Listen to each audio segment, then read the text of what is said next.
दक्षिण लेबनान में इजराइल लगातार युद्ध लड़ने का इरादा पक्का कर रहा है। ट्रंप की डील और ईरान की वार्निंग से बेपरवाह नेतन्याहू लेबनान पर कब्जा जमाए रखना चाहते हैं, तो दूसरी तरफ लेबनान के किले पर कब्जा जमाए रखने के लिए इजराइल के सामने सैनिकों का संकट खड़ा हो सकता है। इजराइल के कंट्रोल वाले पश्चिमी यरूशलेम में ऐसा कोहराम लगातार नजर आ रहा है।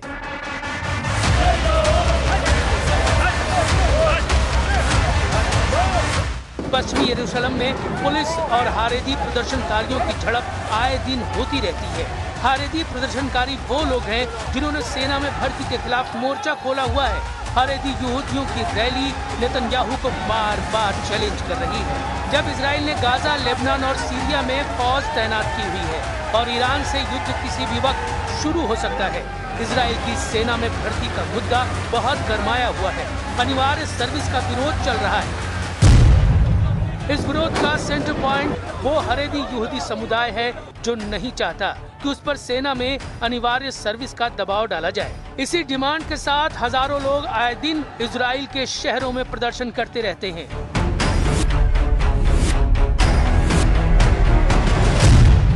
इजराइल में नेतन्याहू को हिजबुल्लाह और हमास से इतनी बड़ी टक्कर नहीं मिली जितना इजराइल के अंदर हारेदी समुदाय का विरोध उनके लिए मुसीबत बन चुका है। भ्रष्टाचार के मुकदमों के अलावा अब ये भीड़ नेतन्याहू पर आग बबूला है। ये लोग युद्ध में नहीं जाना चाहते। हारेदी यहूदियों की दलील है कि पवित्र किताब तोरा का अध्ययन इजराइल की हिफाजत करता है।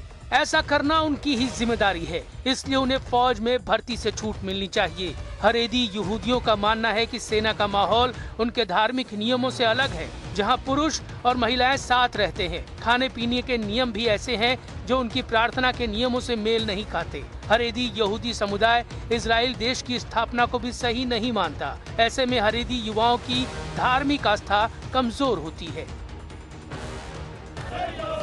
अब तक हारेदी यहूदी समुदाय को सेना में भर्ती से छूट रही है, लेकिन सुप्रीम कोर्ट के आदेश के बाद इसे खत्म किया गया है। नेतन्याहू के गठबंधन वाले साथी भी यही चाहते हैं। ऐसे में नेतन्याहू सरकार से हारेदी समुदाय की टक्कर तेज होती जा रही है।